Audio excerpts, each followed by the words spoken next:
Okay, hang on. All right, hello, we're back. Sorry, we got cut off. Facebook cut us off. I'm sorry. So now we're back, part two. Yeah. Right. Okay. So we were talking about the candles and like the packaging and yes, how you make the scents. What I want to really kind of share with people is your philosophy on your luck. What brings you luck? Your lucky earrings, your lucky uniform. Like the whole thing. I'm a little bit superstitious. So these are my lucky earrings. I wear these at every single fair. Yeah. So people probably think, my God, doesn't that woman have anything else to wear? Yeah. I think these are my lucky earrings. Are they gorgeous? Is basically my uniform. This is your uniform? This is my black shop girl. You know, I don't have to How think many about pairs of that do you have? Like you have like a whole wardrobe. Yeah, I have a few. I have a few black alternate dresses, but yeah, I'm a little bit superstitious, and I have so my lucky earrings, my lucky dress, and I have a lucky scent that I also burn at fairs, so which is Star Jasmine, which happens to be my #1 seller. So I don't know if it's because I'm burning it, smell it. Yeah. But I love the fragrance, and it's burning all the time. So if people come in, that's what you'll be smelling. Smelling is my Star Jasmine. Well, and it smells gorgeous here. It just smells wonderful. Thank you. And obviously, I want to say this works because today has been an amazing day so far, right? Yeah. Like, we can't really say too much yet. Correct. But there's been amazing opportunities, I was going to say. Do you want to talk a little bit about that? So where does Temple grow from here? So you were at the boutiques recently, this massive event in Singapore where you completely sold out. Yeah, I sold out on a lot of items, and I had to go home that night and actually make more product for the next day. God. So I'm making stuff to sell the next day. Wow. But I think lots of vendors, it's a fantastic event, boutiques. I'm sure lots of Singapore residents know about it. Yeah. It's really an amazing event. Yeah. So I launched there a month ago, and it was an amazingly received product. Yeah. So and now for the future, for 2017, I'll be expanding into Australia and still having my presence here, and hopefully in some other overseas cities. Yes. Yeah, Oh, so- that would be exciting. Oh my God. Like, so the brand, you're expanding the brand. We're going international. It's not just going to be in Singapore, but you're still going to source everything locally from Australia. Correct, yeah. You're still So- making them at home, or is that the plan? Well, I need a bigger production facility. Yeah. But all of my ingredients, because they're from Australia and I'll be there anyway, it kind of makes more sense.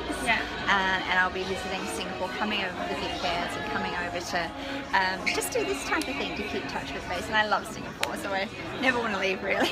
But yeah, it just it reached a point where my husband was offered a position in Australia. Yeah. And for the good of the whole family, I have older children. We're thinking about uni. We're thinking about where we need to go with that for the next few years. So we decided for a family we needed to move back. And that's what we were talking about, right? Like part of being a mompreneur, which is what I call it.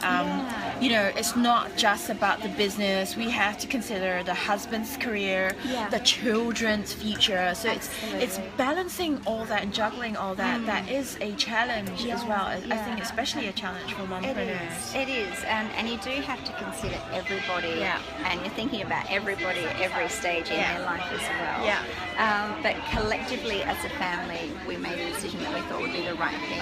And I have a really supportive husband who also, you know, he's kind of the one with the sharp stick going, you can do this, you can do this, you know, and, you know, in the other countries aspect side of things, because that's his forte as well. Yes. So he's experienced in that side of things. So he's really, really supportive, and I really believe that if you have that supportive network and family, you can do anything. Even when those times when you're going, what am I doing? You can still do it. And it occasionally just takes a word or two of just keep going. I keep saying keep going, but I really do mean keep going. And that vision, so you have this vision, like you actually visualize seeing your candles in particular homes, in particular stores and places, and I really thought I could do it, and then once you're in it you think you can't do it, and then you think you can do it and you cannot, and it's a continual state of flux and flow, so it is really normal. But I almost completely dropped it a couple of times, and on those days I would just receive something or hear from somebody that would just keep me going. And it's those little things just hang on to them. And yes, I keep saying keep going, but I really mean just keep going. And I say that, just keep going. Or I say just jump, just jump. Just do it. Jump. Yeah. And I have to say, like, you know, having met your husband and children, your sons, they're so proud of you. That was the first thing I noticed when we came in to set up. And I saw this, you know, white guy, Western guy, like setting up candles. I'm like, oh, that's interesting. Like, the guy, he must be the husband. But he had this look of pride and love in his face. And then your sons came. I'm like, oh my God, they're all so proud of mommy. And that's so beautiful to watch. It really is. And it makes me think it is possible for, you know, people to do this as a family, and you know, for mums to have a dream and pursue that. It is totally possible. Right. And I think they thought I was quite mad in the beginning. Like every day they come home from school, I'm like, there's so many smells in the house. Can you just cook some bolognese? Can you just cook some food, for God's sake? And instead then, of cooking candles. And then when, you know, productions start to get bigger and there's thousands of boxes coming in, then they go, oh, okay, then the penny starts to drop. With the children, this is. That something's going on in the house that's not just playing around. But they're super proud and super supportive, and my husband's really been the one that's really backed me. Just in the you know, keeping going side of things. He's just really been the one that's going, no, come on, get on out there. So and having sometimes a disproportionate belief that you can helps. I know, my husband is super optimistic. Like he thinks I'll be a superstar. I'm like, what? I think you're the only person that believes that. Like, I don't know who else is. I don't. So, but it does help. It does help to have that one person who is crazily optimistic about you, to keep you going in those moments of doubts. And there will be many moments of doubts. Absolutely. And still now, like I'm sure we were discussing, it's still with you and still with me, and you know, challenges to moving country, and there's always something in business too that it's a hurdle or a blip, and there's never going to be smooth sailing. There's always something to overcome, and when you think you've got that sorted, there's something else to overcome. But I really think it's those moments that show the ones that, okay, I'm really serious about this, and I am going to move through it. But also, it's not brain surgery. Like it's lovely candles and it's diffusers. So although it's not life changing for many people, I hope it brings people some joy and some happiness at home. So, this brings us nicely to winding up the interview, and you know, I think what I always ask my interviews these at the end, what would be, you know, if there's one thing through your journey that you would, I wouldn't say advise or pass on to someone else, another woman or mum out there who's looking to do something, what would you say that is? Okay, I would say initially, I think if you've got a thought and you think something's needed in the marketplace, then loads of other people think the same thing. So I think if you think it's somebody else is thinking for it or looking for it, so develop that idea if you can, and have a laser focus in your brain about what you want to do, what you want to achieve, but also know you are going to have that serious days of self-doubt, and they are so normal.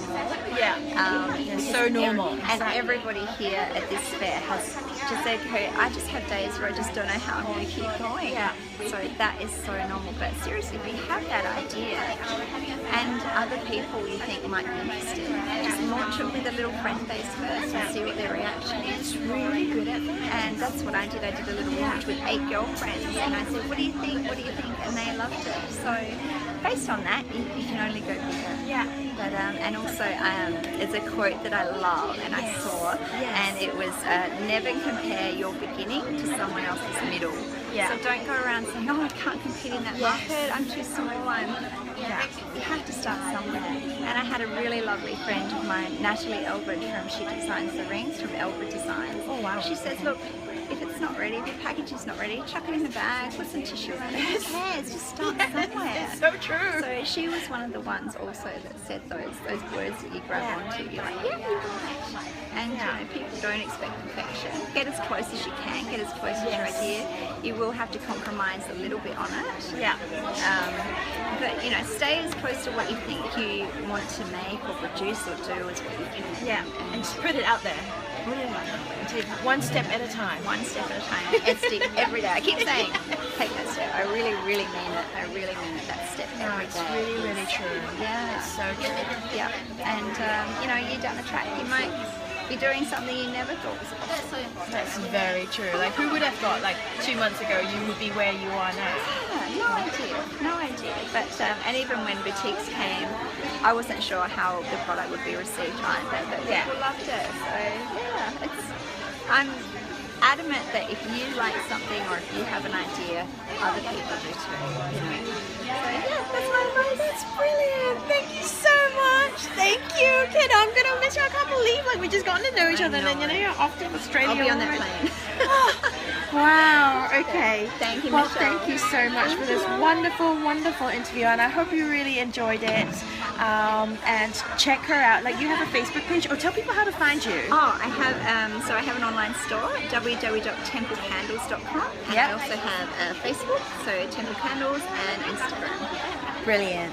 Thank you so much, and we'll see you again soon. Bye from Singapore. Bye.